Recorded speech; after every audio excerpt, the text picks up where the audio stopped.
Strong room visit করার পর বেরিয়ে যাওয়ার পথে বিজেপির প্রার্থীর গাড়িতে হামলা। ঘটনাকে ঘিরে রীতিমতো এলাকায় চাঞ্চল্য ছড়িয়েছে। ঘটনাটি ঘটেছে বোলপুর থানার অন্তর্গত ডাকবাংলো মাঠের কাছে।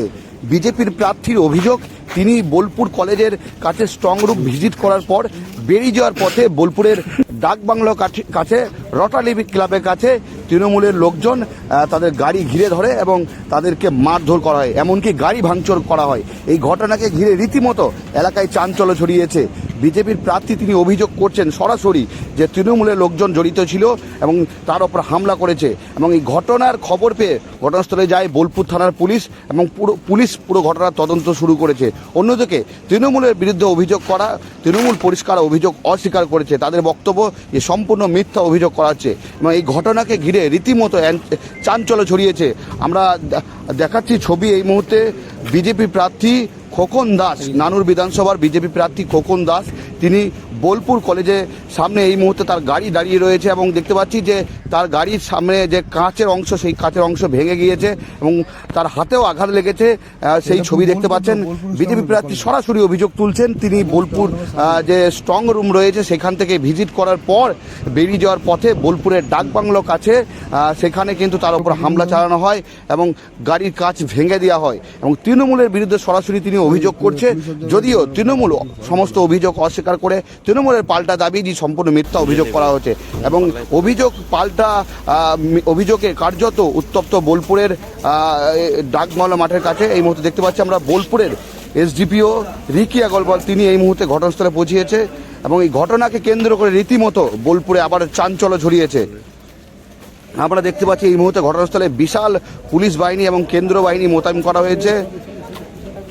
বোলপুরে এই ঘটনাকে ঘিরে রীতিমতো চাঞ্চল্য ছড়িয়েছে। দেখতে পাচ্ছি ছবি এই মুহূর্তে এবং এই পুরো ঘটনা তদন্ত শুরু করেছে বোলপুর থানার পুলিশ।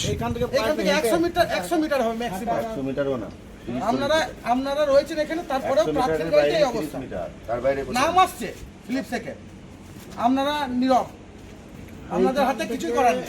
100 মিটার দূর মাত্র, না পারলে ছেড়ে দিন, আমরা বুঝে নিচ্ছি, আমাদের আছে ছেলে। তাহলে পশ্চিমবাংলার কি অবস্থা হতে পারে? আমাদের নানুরের না পারলে ছেড়ে দিন, প্রশাসন এবং আমাদের থানার সামনে চলো, থানার সামনে আমরা বুঝছি। যখন আমি রাত্রেবেলায় আমার স্ট্রং রুমে ভিজিট করতে আসি, ভিজিট করতে এসে এখান থেকে যখন ফিরছি তখন আইসি সাহেব এখানে কিছু প্রথমে এখানে কিছু মাতাল তৃণমূলের কিছু মাতাল মদ খেয়ে এসে এই স্ট্রং রুমের সামনে যে জানালা আছে, এই জানালা থেকে আমার এজেন্টকে ওখানে বলে যে বেরিয়ে তোর হাতে হাতটা ভেঙে দেয়। এই ধরনের কথাবার্তা বলাতে আমরা যখন এখানে আসি, আমরা গোটা 10 জন এসে যখন কথা বলি এবং আমি থানার আইসি সাহেবকে ফোন করি যে আপনি এসে বিষয়টা দেখুন, যেখানে ঝামেলা করতে পারে আপনারা এসে দেখতে পারেন। উনি আইসি সাহেব কিছুক্ষণ পরে আসেন এবং আইসি সাহেবকে যখন বলা হলো যে এই বিষয়টা রাতের বেলা এসে মদ খেয়ে এরা এরকম করছে, তো আপনারা কী বিষয় দেখছেন, তো আইসি সাহেব আমাকে কড়া চড়ে গায়ের জোরে উনি আমাকে হুমকি দেখাচ্ছেন। এখানে তোমরা দাদাগিরি করছো, তোমরা এখানে ঝামেলা করার চেষ্টা করছো, উদুমগোল করার চেষ্টা করছো, তোমরা এখানে থাকবে না, এখানে চলে যাও, এখানে ভিড়ভাড়টা করা যাবে না।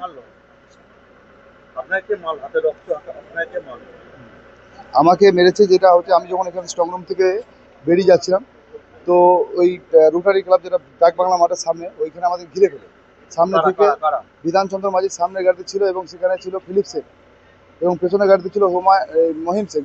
যখন ঝড়াম করে বেরিয়েছে, হরাম করে আমার উপরে আরও গোটা 10-20টা ওখানকার গাড়ি থেকে বেরিয়েছে গুন্ডা, যাদেরকে আমি হয়তো আইডেন্টিফাই ঠিক মতো করতে পারি। প্রথমে এসেই আমার গাড়ি থেকে আমাকে বার করার চেষ্টা করে, ওদের হাতে আগ্নেয়াস্ত্র ছিল এবং গাড়ির উপরে অতকতভাবে বাস টাস নিয়ে আমাকে সাবল নিয়ে আমাকে গাড়ি থেকে ভেঙে আমাকে বার করার চেষ্টা করে এবং সেটা বাঁচাতে গিয়ে আমি মাথায় যখন আমার উপর আঘাত আসে তখন আমি সেটা আটকাতে গিয়ে আমার হাতে হাতে এখানে চোট পেয়েছে এবং সেখানে আজকে প্রাণে বেঁচে গেছি। যে আমার ড্রাইভার আমাকে ওইখান থেকে জাস্ট একটু সাইডে রাস্তাতে ঘুরে না বার করতে পারলে আজকে ওখানে আমাকে মেরিয়ে ফেলতে হচ্ছে। পুলিশের ভূমিকায় এটাই তো বলতে চাই যে আমাদের স্ট্রং রুম থেকে এখান থেকে বেরিয়ে যাওয়ার জন্য বললেন এবং সেখানে পুরো একদম কড়া সুরে বললে এখানে আপনাদের থাকা যাবে না। আমি একজন ক্যান্ডিডেট, আমি আমার এখানে স্ট্রং রুমে আমি এনি টাইম এনি হাও এসে যে কোনো সময় ভিজিট করতে পারি। তো সেখানে এসে সেই জায়গাতে আইসি সাহেব যেভাবে কড়া ভাষায় বললেন, তো বললেন যে তুমি অনেক বড় বড় ডায়লগ মারছো, অনেক বড় দাদাগিরি হয়ে গেছো, অনেক কিছু হয়ে গেছো, এই ধরনের ভাষা আমাকে বলে। এবং সেখান থেকে আমি ভাবলাম যে এটা কি আইসি সাহেব কি পরিকল্পিতভাবে আমাকে এই ধরনের ঘটনা ঘটাচ্ছে বা এটা কি পুরো পরিকল্পনা হবে ছিল এই জিনিসটা। যে উনি এভাবে এসে আমাকে যেভাবে মানে হাসালেন, তাতে এটা আমি সম্পূর্ণভাবে আমি বুঝতে পারছি না এটা কি পরিকল্পিতভাবে। তো আমার আজকে খুব মানে ভগবানের কৃপা যে আমি আজকে বেঁচে গেছি। তো আজকে ওরা পুরো এই রাতের মধ্যে আমাকে যে 10 জন সামনে থেকে গাড়ি নিয়ে এসে অ্যাটাক করে এবং সামনে হঠাৎ করে এই ধরনের ঘটনা ঘটেছে। স্ট্রং রুম থেকে প্রায় 1 থেকে 1.5 কিলোমিটার রাস্তা দূরে এই ঘটনা। তাহলে কি আমাদের কি নিরাপত্তা কিছু নেই? যে যারা স্ট্রং রুমে আসবে, ভিজিট করবে এবং সামনে দেখেন এখানে তৃণমূল একটা টেন্ট করেছে এখানে এবং সেখানে 150 খানা লোক এখানে দাঁড়িয়ে আছে একদম কলেজের সামনে। প্রশাসন কি করছে তারা?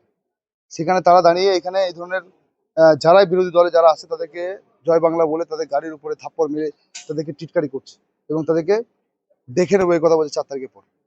তাহলে প্রশাসনের কি ভূমিকা আমরা এটা বলতে চাই। আর প্রশাসনের মধ্যে ব্যবস্থা না নিলে আমরা থানায় বসছি এখন এবং আমি আশিস সাহেব তো এটা পুরোটা সম্পূর্ণটাই দেখলেন। আমার সামনে জাস্ট 10 মিনিটের মধ্যে ঘটনা, 10 মিনিটের ঘটনা এই ঘটনা।